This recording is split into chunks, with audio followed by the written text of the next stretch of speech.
mais ou menos o seguinte: na vida nada se cria, tudo se copia e se melhora. Isso, então é escutar o que os outros estão fazendo para a gente poder colocar em prática. Quem vai empreender ou vai ser gestor de uma grande empresa, ele tem que optar por um dos cursos. Ou ir para administração de empresas, ou ir para direito. Nós temos os 10 mandamentos do presidente, do Sr. Ricardo Zema, que é o patriarca da família, que fala trabalho, trabalho, trabalho, trabalho. E realmente é trabalhar independente e navegar na onda do jeito que tiver.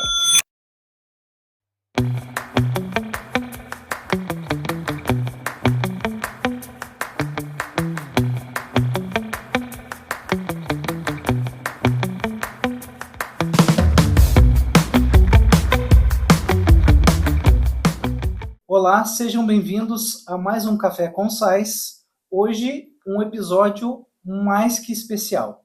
Hoje recebendo a equipe da Eletrozema de Araxá, Minas Gerais, nos visitando hoje a Thelma Matheus. Olá, Thelma, muito boa tarde. Seja bem-vinda a Sais, primeiramente. Muito obrigado pela visita. E sinta-se honrada, porque você é a nossa primeira entrevista que não é com os nossos colaboradores, que a gente começa a abordar o público externo. Thelma, boa tarde, seja bem-vinda. Obrigada, Leandro. Espero que essa primeira entrevista renda muitos frutos e muitos recebimentos. Com certeza, o recebimento é consequência, né? Mas o nosso público não sabe, Thelma, mas nós temos aí uma história de comercial com a Eletrozema há mais de 12 anos, tentando entrar lá. E foi a sua gestão que abriu as portas para a Sais. Então, somos muito gratos ao seu trabalho. Mas hoje a gente não veio aqui falar da Sais, a gente veio falar da Thelma. Então, eu vou tentar tocar um pouquinho nesse coração aí e começar falando um pouco sobre a tua vida pessoal. Eu quero conhecer um pouco daquela Thelma que está fora da Zema, aquela mãe, aquela esposa, aquela filha. Conta um pouco para nós quem é a Thelma. Nossa, você tinha que ter chamado outra entrevistada, porque a minha vida é mamão com açúcar. É tranquila? É tranquila. Olha, eu saí da minha cidade, uma cidade de 3 mil habitantes, eu tinha 18 anos e já fui trabalhar na Zema e foi a única empresa que eu trabalhei até hoje. Olha que eu maravilha. Fui extremamente privilegiada, porque eu fui trabalhar numa empresa grande, que hoje eu me considero uma profissional completa, eu acho que a gente nunca é, mas uma profissional que tem muito conhecimento, porque eu já passei por muitas áreas e é uma empresa grande que você já vivenciou todas as situações de uma grande empresa e que eu deveria passar umas 10 empresas para poder ter aprendido. Ter toda essa experiência que você traz hoje. Sim. Em relação à vida pessoal, eu casei, eu acho que eu casei tarde, casei com 32 anos, 1 ano de casamento eu já tinha 2 filhos, que foram gêmeos. Que então, maravilha. 1 ano de casamento, 2 crianças com 20 dias. Viajaram um pouco no início do casamento, pelo jeito, né? Porque com 2 crianças pequenas, a missão foi grande. Sim, sim. Hoje eles estão com 11 anos. Eu tenho uma rede de apoio, que hoje é o meu marido, principalmente. Ele é a tua rede de apoio. Não, e eu tenho uma pessoa na minha casa que está lá antes deles nascer, que é a avó dos meus meninos, a avó postiça, que me dá todo o apoio. Então, eu acho que eu não conseguiria, se eu não tivesse essas 2 pessoas para me ajudar, eu acho que eu não conseguiria ser nem metade da profissional que eu sou hoje. Bom, eu vou aproveitar esse gancho aqui, ficou uma perguntinha para trás. Você falou que veio de uma cidade de 3 mil habitantes. Que cidade é essa? Pratinha. Pratinha, Minas Gerais mesmo? Que isso, Minas Gerais, fica 80 quilômetros de Araxá. Do lado. Do lado, e lá tem uma filial da Zema. O que fez você sair da cidade de Pratinha? Porque geralmente a gente no interior não tem muito sonho, a gente quer fazer a nossa vidinha pequena ali, se formar, de repente assumir um cargo legal na nossa região. O que te fez sair de Pratinha, Minas Gerais, para ir para Araxá? Vamos lá, né? Primeira cidade com 3 mil habitantes, é limitado os locais que você vai trabalhar. Uma cidade até hoje, os locais que você vai trabalhar ou a escola, que é estadual, ou a prefeitura, que é um emprego municipal. E eu tive uma divergência de opiniões com o atual prefeito da época lá, e eu falei o seguinte: pronto. Eu falei assim, gente, então não tem chance nenhuma de trabalhar nessa cidade mais. É difícil, né? A Porque, parte política é então complexa. eu tenho que dar um jeito. E aí surgiu a oportunidade de vir para Araxá. Você E tinha aí, quantos anos nessa época? 18. 18. 17 para 18. E já teve uma divergência com o prefeito da cidade. Já era arrojada Não, desde mas hoje em nova. dia eu tenho que encontrar com o prefeito para agradecer, né? Porque hoje em dia todo mundo pega e fala o seguinte: Exatamente. porque se eu tivesse ficado lá, eu não teria aprendido nem metade do que eu aprendi nessas andanças aí, quando eu vim para Araxá e comecei a trabalhar, né? Você sabe que eu penso da mesma forma, porque tem algumas coisas que acontecem na nossa carreira profissional que a gente acha que é o fim do mundo, né? Principalmente quando a gente é mais jovem. Mas às vezes é um desvio para algo muito maior lá na frente. Eu não sei se você vai querer falar o nome do prefeito aí, né? Não, Mas tá acho que aqui não a câmera para precisa, você. né? Não? Só tem que agradecer Fala o o ano para nós, prefeito. que se Nossa, eu acho que eu nem lembro o se ano. esse Tem podcast chegar lá em alguns Pratinha, anos. Tem alguns anos, o eu nem povo vai lembro os saber. anos. 26 anos atrás, né? Tem muitos anos, porque tem 26 anos que eu tô na Zema, 1999. 27. Tem muitos anos. É isso mesmo, Isso. quando eu comecei a entrar no 99. Zema. Então tem muitos anos. Então, Mas assim, sem ressentimentos, eu sou grata por. Acho que tudo que aconteceu, pelo privilégio de começar a trabalhar numa empresa grande, por ter conseguido, acho que muitas pessoas que saíram na mesma época que eu, ou até depois, às vezes não teve a mesma sorte que eu, de trabalhar numa empresa grande, ter tanta experiência e ter se formado melhor profissionalmente e pessoalmente também. que maravilha. Olha, eu tenho uma história, venho de uma família também de classe média baixa e fui aproveitando as oportunidades que empresas foram me dando no mercado. E eu acho que está aqui mais uma prova de que a gente pode sim entrar com o cargo assistente administrativo, qualquer área de uma empresa e construir uma carreira. São quantos anos de Eletrozema? 26. 26 anos. E passou por alguns cargos. Sim, e por algumas empresas, né? Por exemplo, eu já entrei no consórcio como assistente, não sabia nada, tinha até medo do computador, porque na minha cidade de 3 mil habitantes não era comum ter um computador. Sim. Por mais que seja 26 anos atrás. Para quem não conhece, né, a Thelma está falando por várias empresas, mas várias empresas do grupo, né? Sim, sim. A Zema é uma empresa centenária, hoje tem 130 anos, é isso? 102. 102 anos, atua em diversos segmentos, né? As lojas de móveis e eletro, tem confecções e calçados também? Sim, é um segmento que tem moda dentro da Eletrozema. Isso, dentro daí também tem consórcio. Consórcio, concessionárias, hoje, né? Uma financeira, uma seguradora e um consórcio. Nós já falamos. Mas já teve outros segmentos. Locação de veículos, inclusive, no passado, né? Sim. Eu lembro disso. E olhe quantas oportunidades de aprimorar, né? De trazer bagagem, experiência profissional nessa caminhada, né? Sim, e se eu não trabalhei diretamente, eu já ouvi falar alguma coisa de todas essas empresas. Até fábrica de charrete já teve, ou você já escutou história ou tem alguma coisa que ainda tem essa atividade lá que você já fez alguma referência nessa atividade. Olha, para quem não sabe, a Eletrozema é uma das maiores redes de varejo hoje do Brasil.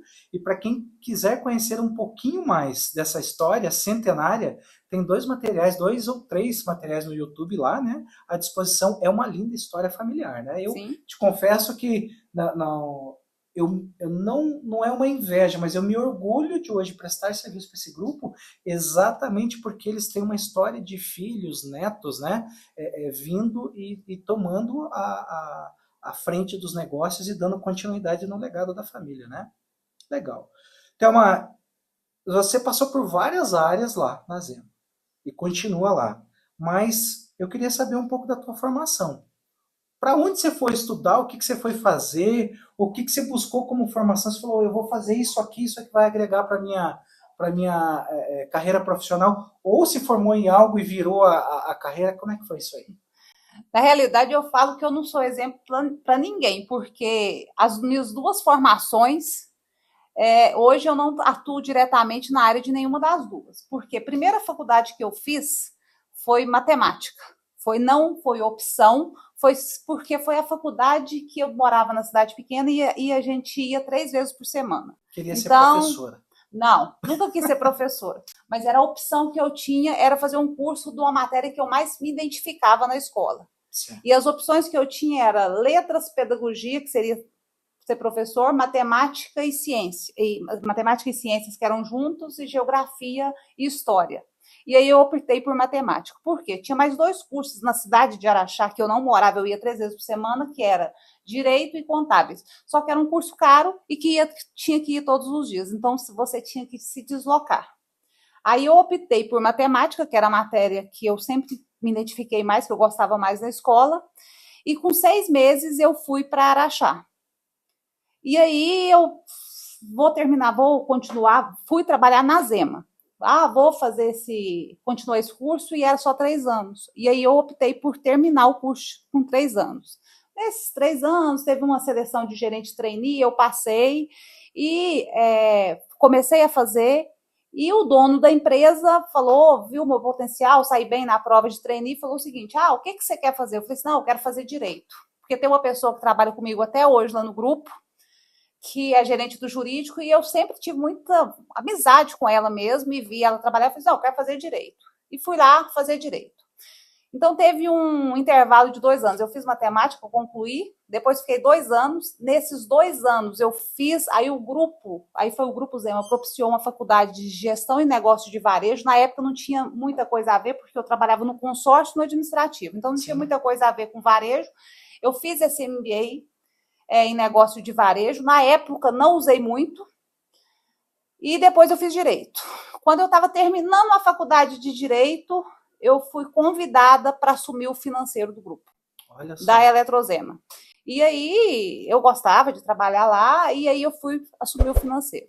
E aí, depois, com o tempo, fiquei no financeiro, aí eu fui colocar em prática o que eu aprendi no negócio de varejo lá há 5 anos atrás.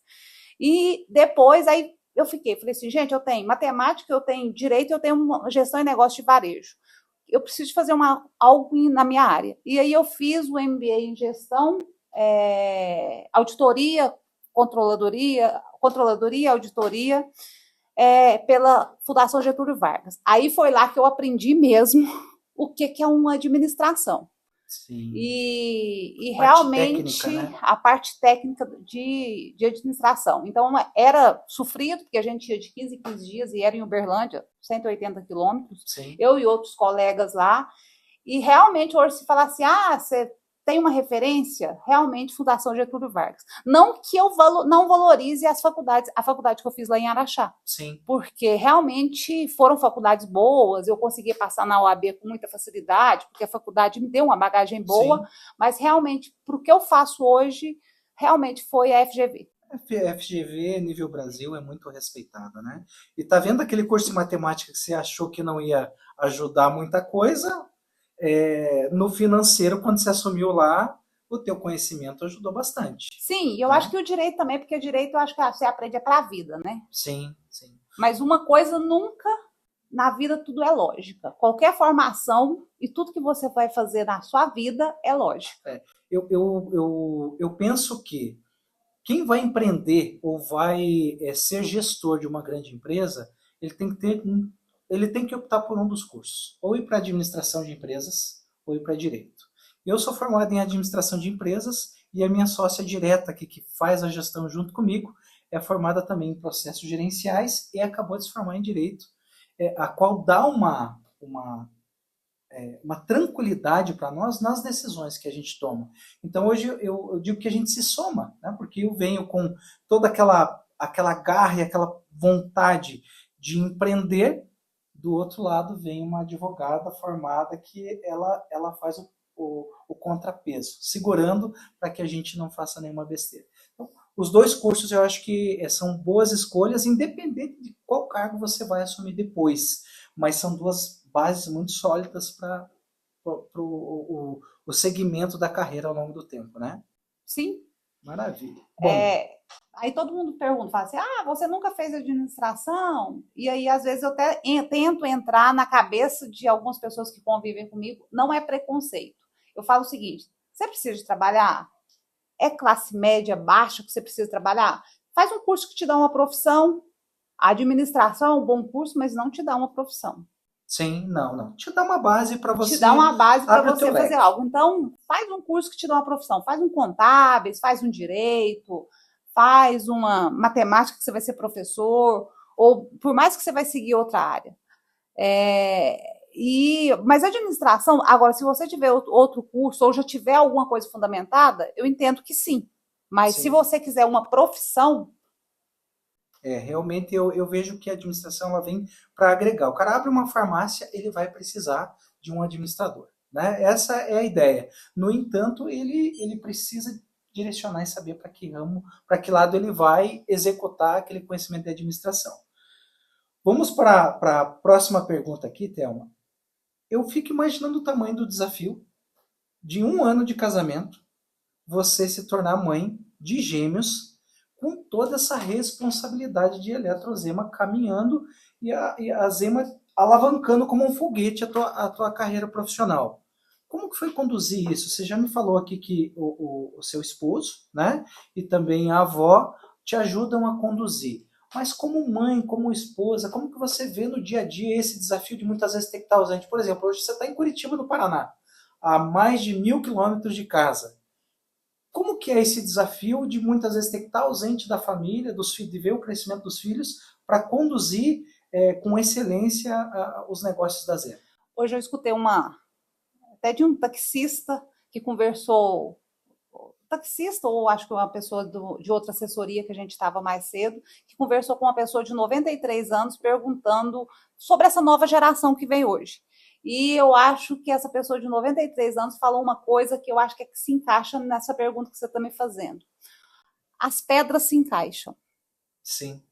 Então, você vai vivendo e vai acontecendo. Então, tudo se encaixa. As pedras se encaixam e seus filhos vão crescendo, e você vai melhorando como profissional, e você vai aprendendo.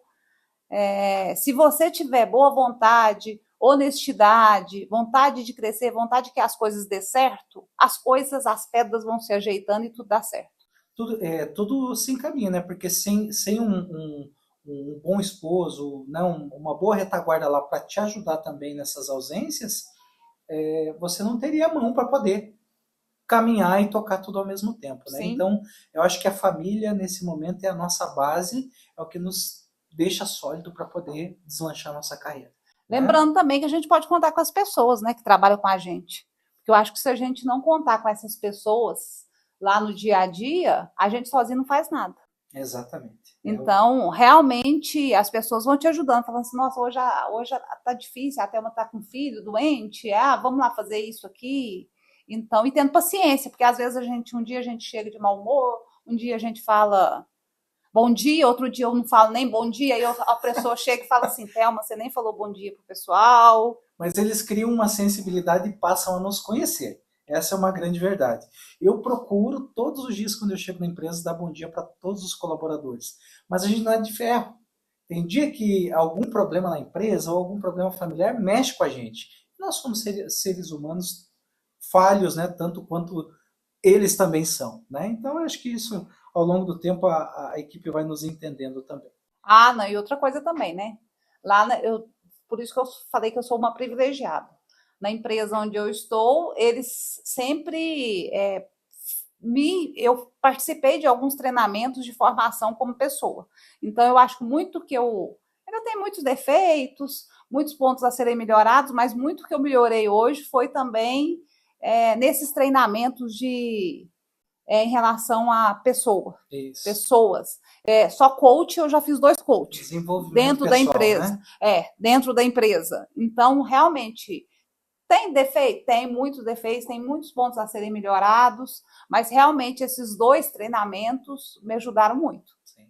Eu olho para a minha carreira também, quando a gente vai falar sobre isso, eu vejo que existe um Leandro antes da SAIS e um depois, porque eu tive uma empresa antes, no mesmo segmento de cobrança, a qual para mim foram 9 anos de estágio, onde tudo que eu tinha para errar, eu errei ali. Né? E aí vem a SAIS, a gente já com a bagagem, sabendo de não errar, trabalhando para os clientes certos, e daí eu acho que fica mais leve. Por quê? Porque você já aprendeu, já deu levou tanta bordoada da vida que daí quando você vem para cá, fala, pô, cara, acho que aqui, recomeçando de uma maneira mais leve, com o conhecimento que a gente trouxe ao longo do tempo, a probabilidade de acertar é bem maior. Então é isso, né? É a experiência do dia a dia.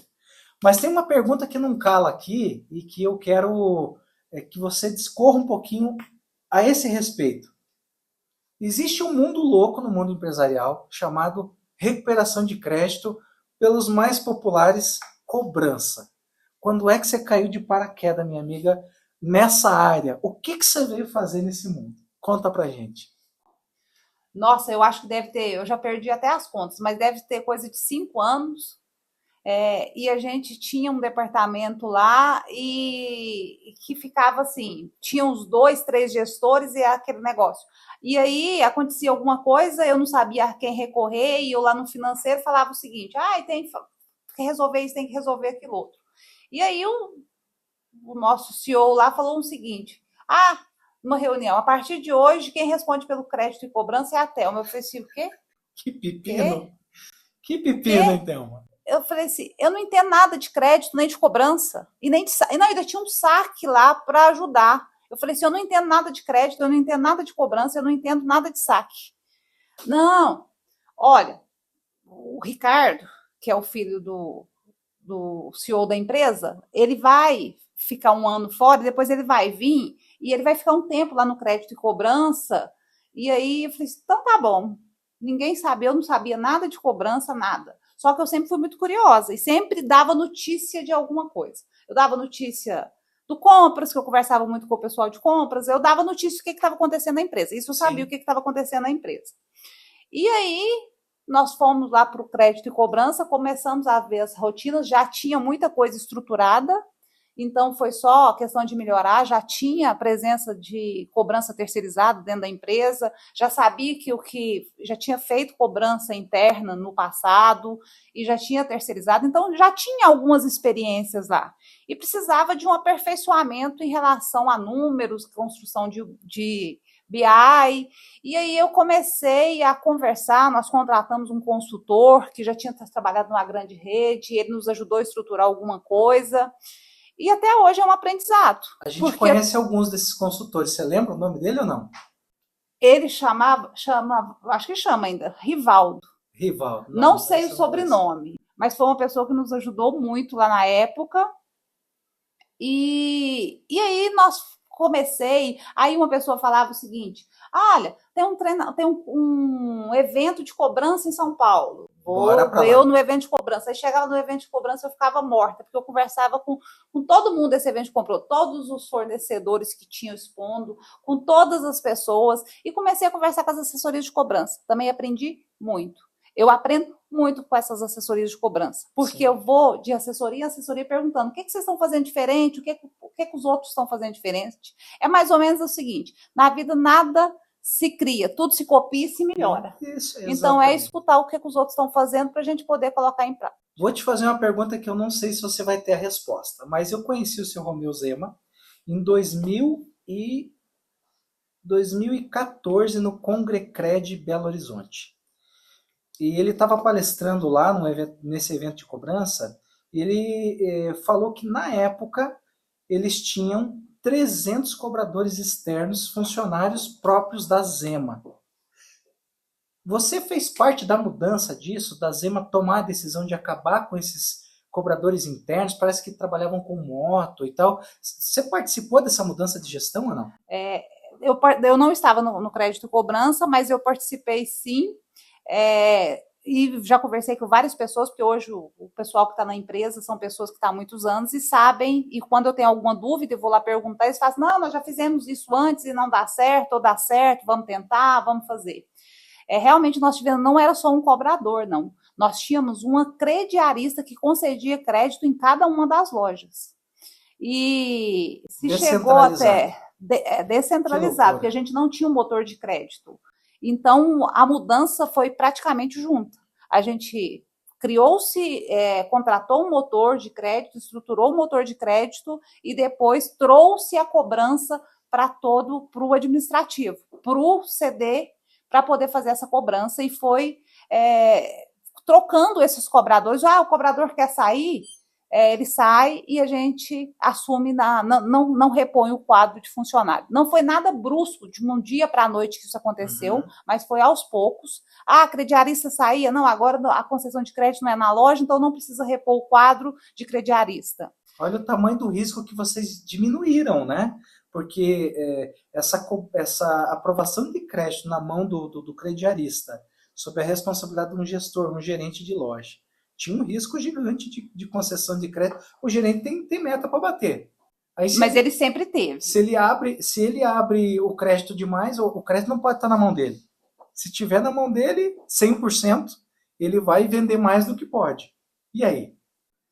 Não, mas não era um risco tão alto pelo seguinte, até hoje nós temos gerentes que têm anos de empresa e que ele veste a camisa e ele tem responsabilidade. E Sim. Nosso foco são cidades até 30 mil habitantes, que o gerente conhece o cliente. Ele sabe, hoje em dia, às vezes, o nosso diferencial é esse. O gerente conhecer os clientes que estão lá na ponta e falar o seguinte, olha, lugar nenhum não vai conceder crédito para ele, porque essa pessoa não tem um score de crédito. Por quê? Ele não compra em outro lugar nenhum a prazo. Então, como que ele vai ter um score bom de crédito? Mas o gerente conhece e sabe que ele é o mecânico que trabalha na esquina. Sim. Então, é um diferencial para poder aprovar a venda. É um diferencial para poder aprovar a venda. Chegamos à época de trazer toda a concessão de crédito para a matriz e conseguimos flexibilizar isso, voltando parte para as lojas em cidades pequenas, que a inadimplência era controlada, que o gerente tinha responsabilidade sobre o que estava sendo liberado na loja, e realmente tem dado certo. Sim, maravilha. No mundo atual, a gente tem feito isso e, assim, todas as assessorias que a gente fala com nossos clientes, recuperar crédito dos nossos clientes, às vezes é mais fácil para recuperar dos outros clientes. Olha, eu vejo assim, o Brasil é imenso, né? Tem povos diferentes em cada canto, mas o grande volume de negócio de vocês está em Minas. 70% das lojas estão em Minas. Isso. O povo mineiro é um povo diferenciado, né? A humildade, a simplicidade do povo mineiro, se você conseguir conduzir com educação, com gentileza e saber ser firme quando precisa, o mineiro corresponde. Então essa é a nossa experiência, não só com a Zema, mas com outros clientes que a gente atendeu, concorrentes de vocês, lá na região, por uma securitizadora que a gente presta serviço, né? Mas, e esses cobradores? Hoje não tem mais nenhum. Chegamos a fazer um teste em algumas lojas com cobradores, só que hoje a dificuldade é outra. Ninguém quer trabalhar mais com cobrança em loja. Justamente porque a gente sabe que veio a evolução tecnológica, hoje tem IA, hoje tem cobrança. Não existe mais aquele cobrador. Por mais que a gente está em cidades menores, aquele cobrador de porta em porta, às vezes a pessoa não quer fazer aquela atividade. E o risco, né? Eu, no início da minha carreira, poucas pessoas sabem disso, mas eu comecei, a primeira oportunidade que eu tive na Logipar Financeira, que hoje é Top One, é cliente nossa também, a minha primeira oportunidade foi trabalhar como cobrador externo, como motoboy. E uma dessas cobranças, eu quase fui assassinado na casa do devedor. Então, o risco que a empresa corre com esse colaborador lá na porta também, né? Hoje nós vamos falar daqui a pouco disso, mas hoje tem milícias aí conduzindo várias regiões do Brasil. Já pensou você ir cobrar um cara numa região, num bairro mais pesado e se deparar com uma situação dessa, você coloca o teu colaborador em risco, infelizmente. E aí, para finalizar esse assunto aqui, fizeram essa alteração, tirou esse cobrador e profissionalizou mais a tua cobrança terceirizada. Conseguiu suprir o resultado que esse cobrador externo tinha lá para você? Resultado, quando eu estou falando de resultado, é despesa versus receita. Aí. Sim. Sim, porque a gente tinha uma despesa muito alta com esse cobrador. Tivemos um aumento de perda, mas a gente não pode atribuir só a esse fator.